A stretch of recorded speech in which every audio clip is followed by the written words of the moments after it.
Hi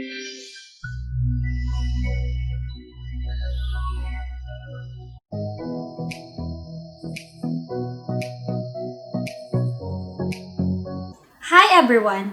I'm Jennifer Charlotte Imayuga of Pantawid Pamilya Filipino Program Finance Budget. Today, I will discuss how to process your reimbursement for your traveling expenses. If you have questions on my presentation, you can place it in the comment box. So let me begin with the guidelines on the traveling expenses by answering the 4 W's. The first W is who.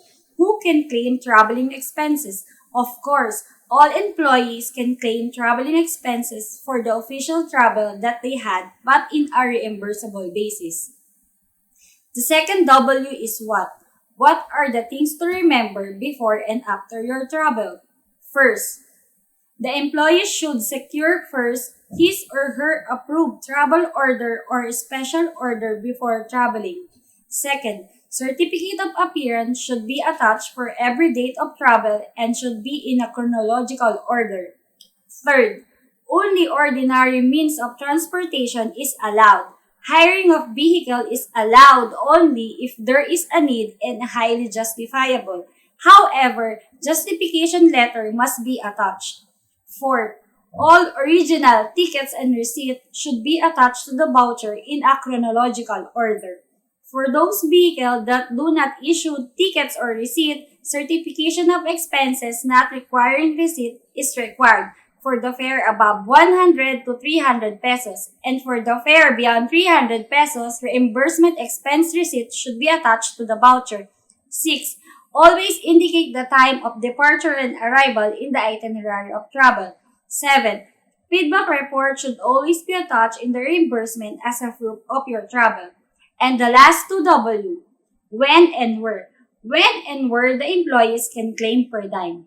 Employees are entitled for a per diem allowance if the travel is beyond 50 km of his or her official station. If an employee attended training, seminar, meetings with provision of board and lodging, per diem is not allowed, even the incidental expenses. Here is the sample computation of per diem. Once you arrive at your destination, regardless of time and succeeding days thereof on official business, you can claim 100% of per diem, which is equal to 2,200 pesos. 1,100 pesos is for the lodging, 660 pesos is for the meal, and 440 pesos is for the incidental expenses. And for the departure, going back to your official station, regardless of time, you can claim only 50% of per diem, which is equal to 1,100 pesos for your meal and for your incidental expenses. Next is what makes a good traveling expenses. First, it should be properly arranged. It must be filed and passed according to the dates of your travel. Second is the completeness of the attachment. Later, I will show you what are the attachments of traveling expenses voucher. Third, it must be submitted on a given deadline, which is every 15th of the month. So here's the traveling expenses attachment. Route slip. Route slip is used for tracking of your voucher. Itinerary of travel. This serves as the summary of all expenses and basis of a reimbursement. 3 copies of IT is required and must be signed by the claimant, reviewed by your provincial link, and approved by our regional program coordinator. Certificate of travel completed. This is to certify the completion of the whole travel. 2 copies of CTC are required and must be approved by your provincial link. Travel request form. This is the basis if the travel is official. 2 copies are required. 1 original and 1 photocopy and must be approved by your provincial link. Certificate of appearance. This serves as the evidence that you actually appeared in the area. 2 copies are required. 1 original copy and 1 photocopy and must be signed by the person you are with. Certification of expenses not requiring receipts or CE&RR. It is used when the fare is above 100 and not more than 300 and the driver did not issue tickets or receipt. It must be signed by your provincial link. Reimbursement expense receipt or RER. It is used when the fare is above 300 and the driver did not issue ticket or receipt.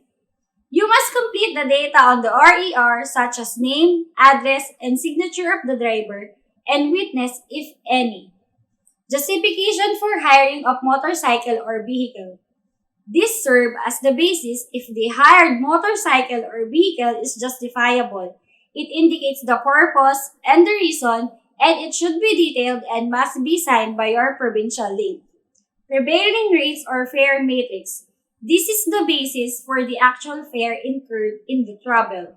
There are also other attachments need to be attached like Regional Special Order or RSO. If the travel is for the deployment of the new staff or reassignment of the staff. Regional Travel Order or RTO. If there is a travel outside the assigned province and if there is a training. And now we're done with the attachment of the traveling expenses vouchers. Let's now proceed to the processing of the vouchers. The staff will send the TEB to the Provincial Operation Office or POO for the signature and approval of the provincial link and for the completeness of the attachment. The POO will send the signed TEB to the regional office. The administrative assistant will pick up the documents and check the transmittal if it is complete, and they will encode the documents for the incoming. The financial analyst 1 or senior bookkeeper will receive and review the vouchers. After the FA1 or senior bookkeeper reviewed the vouchers, the regional program coordinator or RPC will sign the attachment of the voucher, including the obligation request slip, disbursement voucher, and summary of claims. Before, the deputy program manager is the one who signs the ORS and the DB. But as I have mentioned, the RPC will now be the one to sign the said documents. After the approval of the RPC, the FA1 or senior bookkeeper will collate the TEB per municipality. After that, the TEB will be forwarded to the budget unit for funding. Financial Analyst 3 will sign the ORS. After the budget unit, the TEB will be sent back to the Financial Analyst 1 or Senior Bookkeeper for final checking and for the journal entry voucher. Then the voucher will be forwarded to the accounting unit for the disbursement voucher number and for the approval of the accountant. After that, the Financial Analyst 1 or Senior Bookkeeper will now prepare the hash. Once the voucher and hash are approved by the Regional Director, the documents will be then forwarded to the cash unit for release of due and demandable accounts payable, advised to debit account or LDDAP-ADA, or simply to ensure that it will be deposited to your payroll account.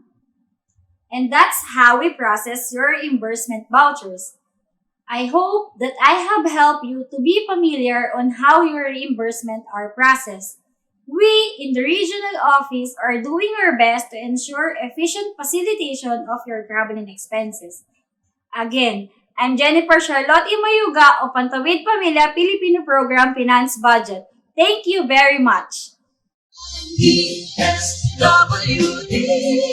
katuwang ang